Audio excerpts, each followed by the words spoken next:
Hello, welcome back. Welcome back, guys. We hope you grab a coffee, enjoyed some adverts. We don't know what was going on in your break, or grabbed a beer, like me. Grabbed another beer. Cheers. Gin. Cheers. Gin. Yep. Welcome back, anyway. So we was talking a lot about myself. Enough with that one. Many other secrets, deep secrets, dirty, dark secrets we will reveal in the next editions. But now it's time of the big bitch herself. Oh, is that me? Yeah, of course. No, you're still 1 year older than me, so you're still bigger than me.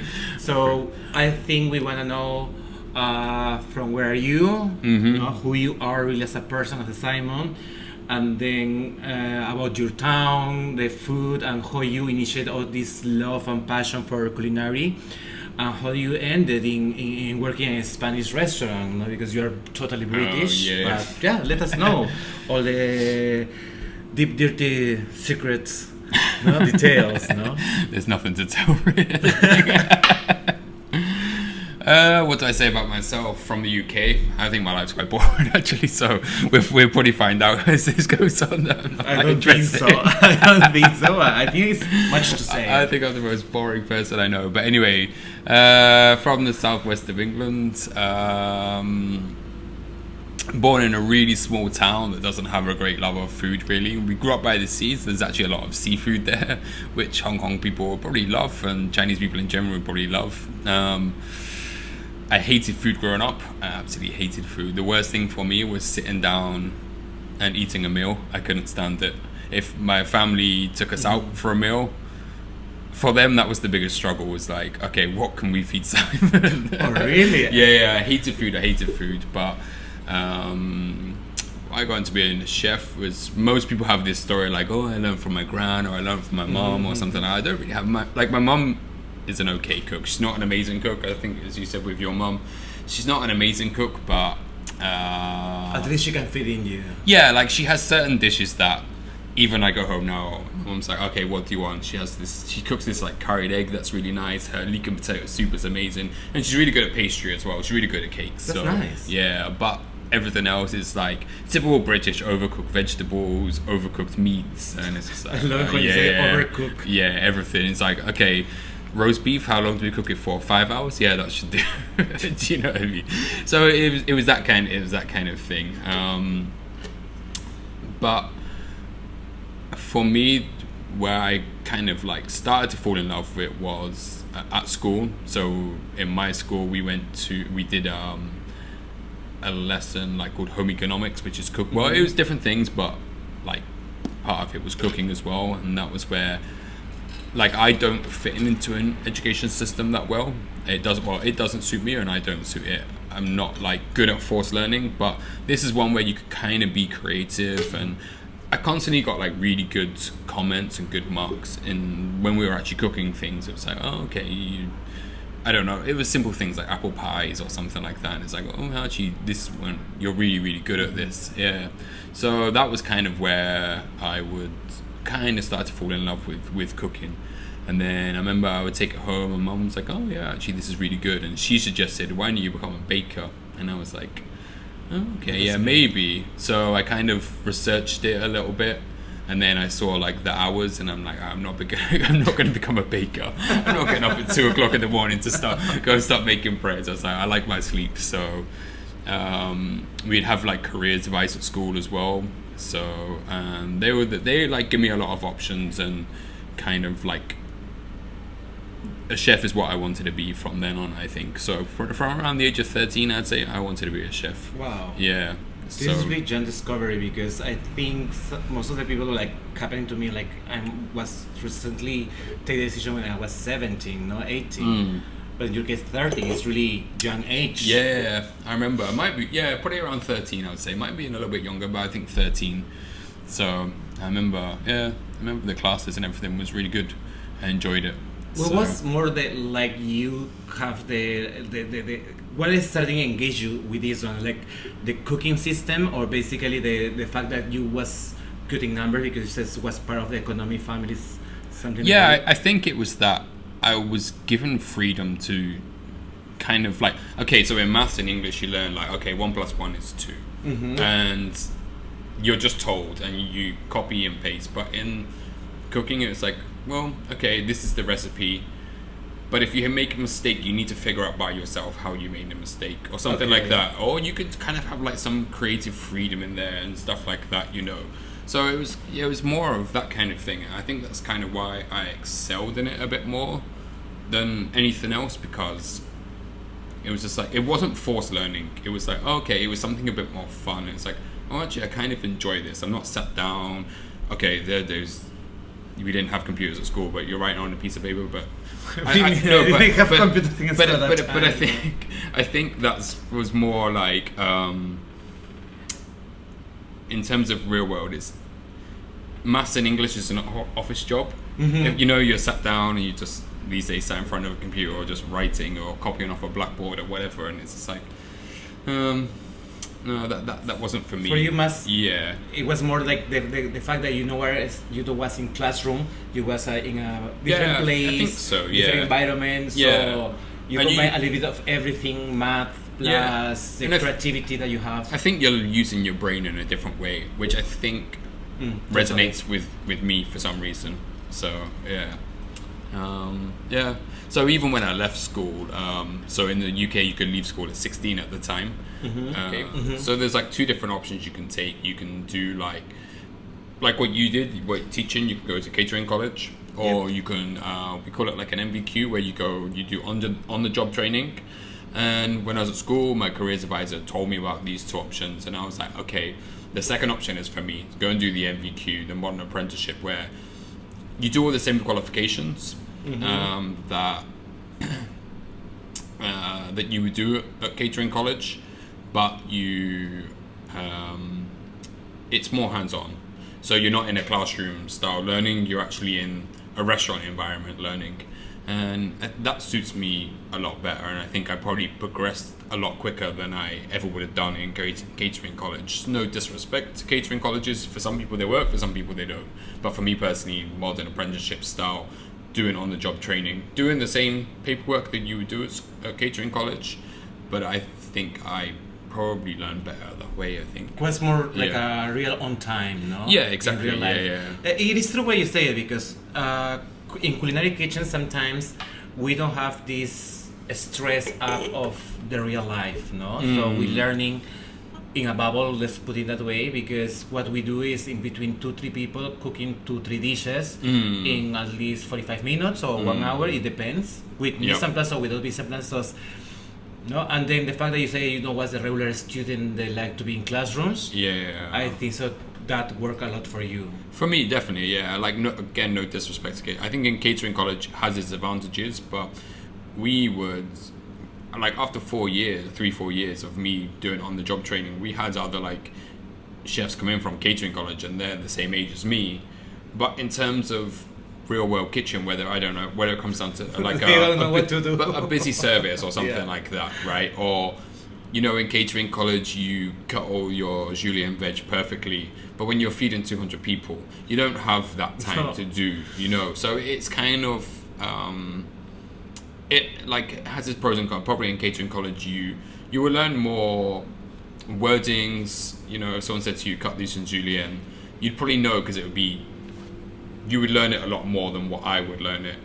But I think in terms of being in the kitchen, I think doing on the job training was probably better, I think, especially from me anyway. It is good, because when you're starting from zero, from scratch, and then in the real life you have the teaching facts but also the pressure, so you are pushed to learn faster to keep it going, no?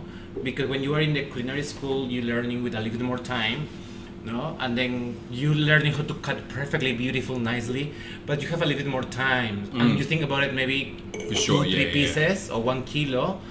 But then when you go to do your internships, you are you see what it's like in the real world. And then I have the 2 sides, no? Because when I was doing I was working already and I have internships, I totally hate them because they was like no way. Really slow, like But I do understand your point, no? Like you're learning more faster, you are pushed to do it. Yeah, for sure. And I mean, for me, I was then at 16, my first real job, I would say, my first job as a chef, is that I was 16 years old, and I was in a kitchen. My head chef was 50. I think he just turned 50. My sous chef had just turned 30. Wow. And everyone else was like over 21. So I'm just this small kid coming from school, thinking he knows everything about cooking, by the way. And I quickly realized I know nothing, but they kind of break you down and then build you back up into their way of thinking, which I think, again, in catering college, you don't really get that. You're in a little of a nice bubble, like, yeah, chefing life is, I don't know, I've never done it, but this is my view on it. It's like, yeah, chefing is beautiful, I can't wait to cook all this beautiful food for 10 people, and it's like, no, you need to feel. What you say is true. We believe that way in the beginning, but then when we come in there to the real life, you are like, yeah, I need to feed 200 people a night. Do you know what I mean? It's not that. I mean, don't get me wrong. There are some chefs out there that have got themselves up to a point where they can feed 10 people a night and make money off it, but they didn't start out that way. Do you know what I mean? They built up their reputation to get to that point. So it's like, everyone have different point of learning. Yeah, of course. Yeah, that was the best one for you. No? It's pretty amazing. Yeah. So, but my first job was fun. I learned a lot. What was your first job? So I was working in a hotel in my local town. So that was, well, I mean, my first job was when I was 12. I was delivering newspapers. What? Delivering newspapers. Oh, that's good. Yeah, from 12. Yeah, in the UK, you have to be 13 to do it. But I started doing it at 12, just lied about my age. Because I wanted to earn money as soon as I could. Earn my own money, so I was doing that. That was around, I think my first one was £5 a week, I think, which is like 50 Hong Kong dollars a week. Oh, wow. Yeah. When you have that age, at least you have some money Yeah, that you have some earn money. it. Yeah, probably a lot back then when I was a kid, I don't know. And then I remember I got a summer job. Probably I was around 14 or 15, working in a cafe. But I would literally like sit down like this, and then I was in the middle of a restaurant, and I had to wait for people to finish their tables, and I was going to clean the table. Then I'd take off the empty dishes, put it in a bucket, and then take it to the back kitchen for the dishwasher to clean. I wasn't even trusted to clean the dishes. wasn't even allowed to do that. I literally had to sit on a chair and wait for people to finish, and then just clean the table, and then give the dirty dishes to another guy because I wasn't even trusted to clean the dishes. It's like bad. Not that bad. Yeah, and then I was still doing my paper round at that time as well. So I had 2 jobs, and I got my first chef's job, which was in a hotel. My paper round said, like, at this point in my paper round, I was earning £10 a week, which is 100 Hong Kong dollars a week. Yeah. And then, or maybe a little bit, and they're like, oh, we double your money if you carry on doing the paper round. I was like, no, I kind of want to be a chef. I don't want to deliver papers for the rest of my life. So you stopped doing the paper? Yeah, everything. So at 16, then, I entered a hotel, which is in my local town. My local town is actually the town next to my town. I think we used to start like 7:30 in the morning, something like that. And I would cycle to work every day, 4 times a day, because we're doing split shifts. How much time you cycle to the town? I think it would take around an hour, if not a little bit longer. And I would do that 4 times a day. So you must have a beautiful shed of time. Seriously, 4 times. That was before the beer. I'll tell that another story in a minute. Actually the reason I took this job was because we were going to move in about 3 months. I think I took that job in July. I'm not mistaken, in like the September or October we moved. So like very close to the hotel. Okay. Yeah. Well. So it was a hotel, but. We do split shifts. It was like 7:30 in the morning until 12, and then I think we used to start back at like 5, if I'm not mistaken, and then just go till finish, which is normally around like 9-10 o'clock, something like that. Wow. 5 days a week. But I would do it like I'd always work a lot of overtime in there as well, because I just wanted to learn more than anything. So like I say, we used to finish at 12 for lunch, but we used to do these like lunches for like old men's clubs, or business leaders clubs or something like that, like 2-3 times a week. And I always wanted to like learn these kind of things, so I'd stay on. So because they kind of needed volunteers, like you didn't get paid extra for it. My first job was only £50 a week, which is like 500 Hong Kong dollars, which not a lot, but I just went from a paper round at like £5-10 an hour, so I was like, ooh, £50 a week, we're like 500 Hong Kong dollars a week, I'm rich, and with champagne on me, everyone, champagne for everybody, for everybody. Woo! But no, I just wanted to learn as much as I can, and even when we didn't have like these lunches, we would do like bar snacks for like the hotel guests, or like small lunches, and even after like a year and a half, I kind of got up to, probably my head chef was lazy, but I think I built up his trust enough to let me do it by myself, and it would get busy, like it, because you wouldn't really know if people would stay in the hotel and eat or not, so it's kind of like he would do it by himself normally, but I would be like, oh no, I like volunteered to do it because I just wanted to learn and see what it was like to run a little section by myself. Do you know what I mean? And yeah, it was good. I liked that hotel a lot. This is quite a stereotype to say, but I think my first head chef. If someone asked me the question like, who's the biggest influence on your life in terms of chefs, it'd probably be him, because he did actually let me learn a lot of stuff, and which is good though. Yeah, like I said before, I went into this kitchen and I thought I knew everything. Quickly realized I knew nothing. But he would let me make mistakes. So, for argument's sake, if you're making a mayonnaise, he would be the one teach me. Okay, this is how you make a mayonnaise. But we weren't doing just like 5-10 eggs. We were doing like 60 to 90 eggs every time, because we were feeding like 200 odd people sometimes. We weren't making it all the time. It depended on, because the menu would change quite seasonally. So it depends what was on the menu, and the menu would change daily as well. So he'd be like, okay, so you add the egg yolks, this and that, and blah blah blah. And you need to pour the oil in slowly, and I'm just like, because we're using like a big stand mixer, like your KitchenAid, but one that stands on the floor. So kind of what you make bread in for hotels, we're using this kind of thing. So I'd be like, why can't you just throw the oil in, whisk it up, and it would just whisk up, like emulsify by itself? Right. And he's like, try. Go and try, see what happens. But I was adamant that no, you can do it like this, I'm sure. Not with him with his like 30-40 years experience, and me with like 1 year's experience telling me you could just throw oil into a mayonnaise and it will emulsify by itself. And then quickly I realized, okay. You understand the reasons why you cannot do this. Well, I learned that from an early age as a chef. Like, okay, if you mess up, you need to understand why you messed up, and then that way you can fix it. And it was good because he would let you make mistakes. So that's why I always put him like in such high regard of probably the best chef I've ever learned from, I would say, because he would let me make mistakes and I'll work it out by myself. That's good when someone tells you that you're able to do mistakes, because that we call it smart mistakes, because it's you beginning, so you, or the first time you try something, you learn the technique, but even though you can fail, but doesn't mean you will be continuously doing it wrong. You need to learn from that mistake, how to fix it. No, what is the technique and the reason behind why we're doing this way and not in the other way. And mostly now, because most of the kids now, or the people says, oh, why you do this? Everyone try to have a shortcuts. But certain items, and most of the items, can't have shortcuts, so you learn, and it's good that that person, a chef, allowed you to do that one, because before it was more demanding. If you do mistake, you are the master of the kitchen. You know? But that's nice. But that's the thing, I think, like even in life in general, but as a chef, you need to make mistakes to understand why. Because if you get something perfect every time, you don't really understand how you cook it, right? I mean, but if you make a mistake, you understand. If you can understand what that mistake was, to correct it next time, you start to understand how you're making it, what you're doing, and why you're doing it.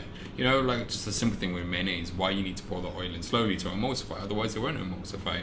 Do you know what I mean? So, and it's like, and then you can learn a mistake. Actually, if I do mess it up, do I need to throw away this mixture, or can I still use this? And actually, there is ways you can. So it's kind of like, I always think it's good to make mistakes. Totally. And then when you're young, under the guidance of someone, it's always the best time to make mistakes, I think, because they can help you fix it and help you understand. And I try, like even today, I try to, if people make mistakes, I don't shout at them. I go, okay, look, you messed up. This is why you messed up. And then hopefully they understand why they messed up and how they can fix it. And I try to do that with my stuff these days. I think yeah, that's the way I try to be a chef these days. Is rather than going, you're an idiot, and just because my chefs would shout at me, and I'm just like, but I'm not learning anything from you now. If you're shouting at me, help me understand why I messed up. It's okay you shout at me in the heat of service if I messed up.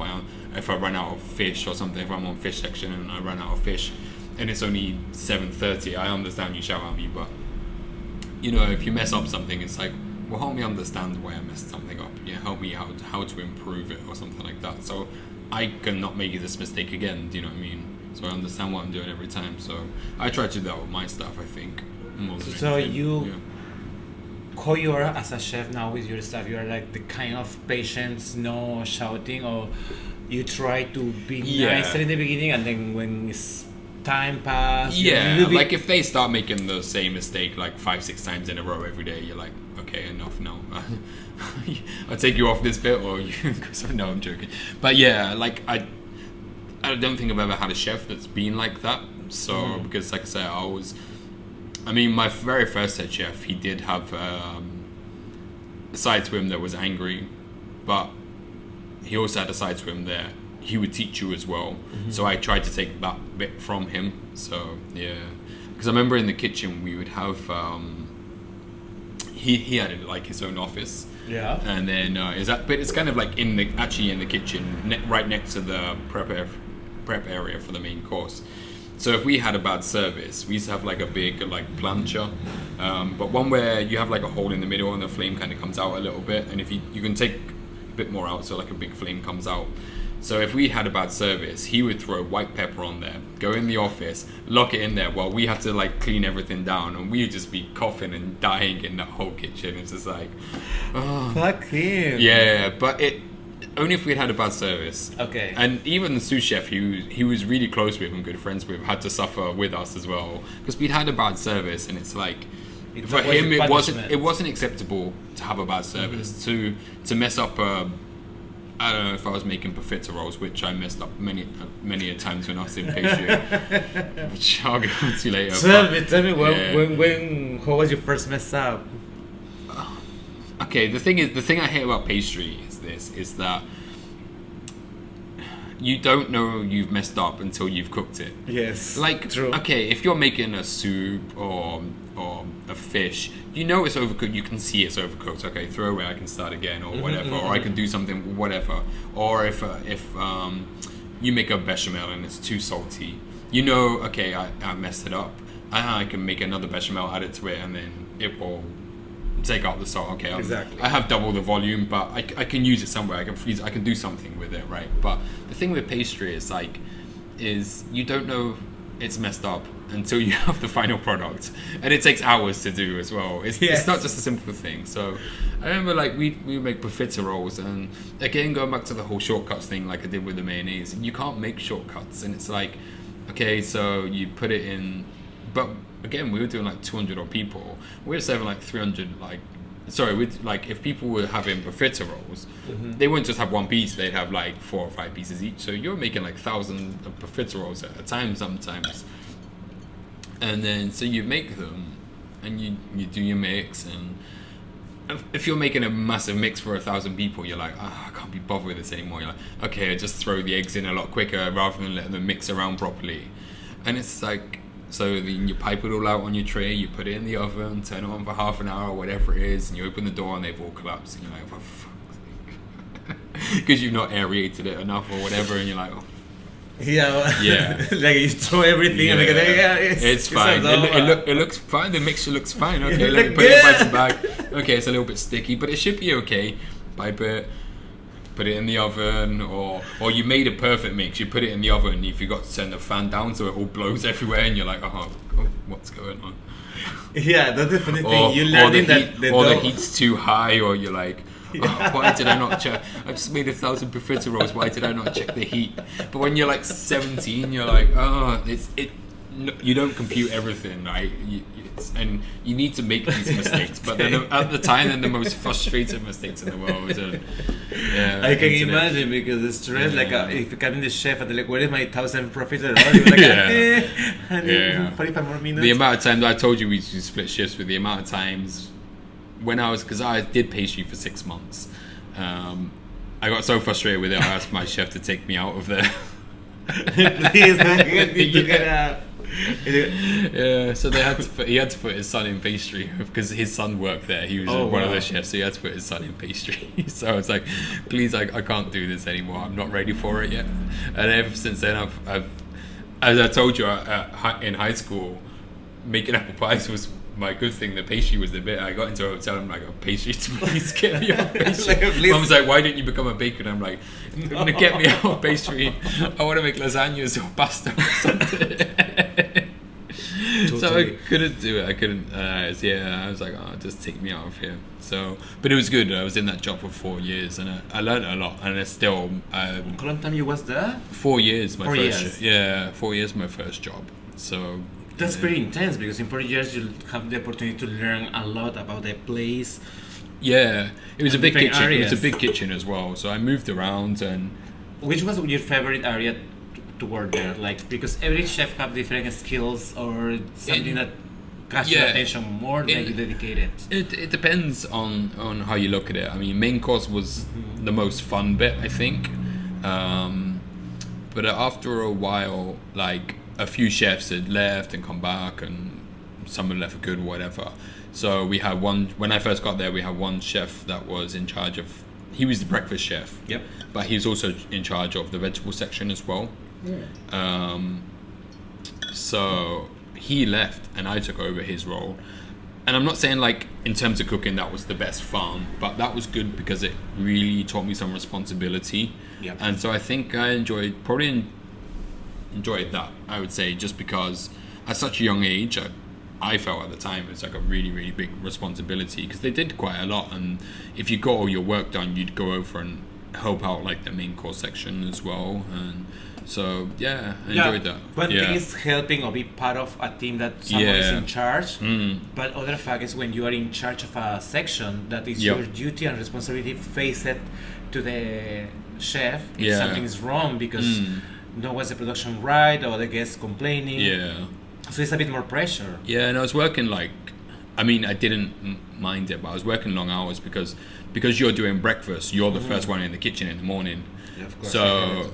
So you'd have to open everything, turn everything on in the morning, which, like I said, I guess I was like 18 at this point, 18, 19, and that was kind of like a big responsibility for me at that time anyway. And I think in 2 years I'd grown so much as a person and as a chef and as a chef as well. And I was like, oh yeah, this is really good. And then again, like, because you start early, your split shift is meant to finish earlier. As soon as you're done your prep for the day, you can actually go. But again, I would stay on and be like, oh, okay, let me help out on lunch, let me do this, let me do that. And they kind of, I think they really appreciate it. I don't think they'd had anyone, like a trainee for a long time that worked like that. Because there's actually another trainee that was friends with the executive chef or my head chef at the time, because they live very close to each other. And he'd actually worked there part-time as a KP way before I got there. We were the same age. I think he was only like 2 weeks older than me or something like that, actually. And then so I started as a trainee. Then he come to work there as a trainee about a month, if I'm not mistaken, after I started. So everyone in the hotel knew him, like the floor staff, the kitchen staff, everyone knew him. So he's quite a popular guy. And then after maybe about 2 years, if I'm not mistaken, he was the popular. Well, no, not so much that, but it was like, I'm not saying he was lazy, but I guess because he was comfortable there, they're like, oh, do you want to work part-time? He's like, oh, no, it's okay, because we didn't get paid for it. But I was like, yeah, I want to do it because I want to learn, blah, blah, blah. To get to spend more time with the head chef, learning from him, or whatever chef was on you, or my sous chef, you'd actually kind of learn stuff from him. And then I can't remember what happened, but they needed to like reduce the staff down a bit, so they decided to get rid of one trainee, because that was the most logical thing to do, right? Yep. So it was they decided to get rid of him, even though they knew him. He's more popular, he'd worked there before, everyone knew him, and it's like, and they sat me down and said, look, because of your work ethic. Of course, that's the truth. If you want to earn something, respect and responsibility, you need to show them that you are capable to do it. So, it's coming through that when company need for different situations and actions to reduce staff, the first ones to get rid over is the person that less do things for you. Yeah, of course. Yeah. So, for example, if at that part you was an important key role, even though you was really junior, Yep. they wasn't to get over of you. Yeah. Like they will keep Simon. Yeah, exactly. That's cool. So, That's really good. Enjoyed that. So, yeah, so I was there for 4 years. But I have a really question there.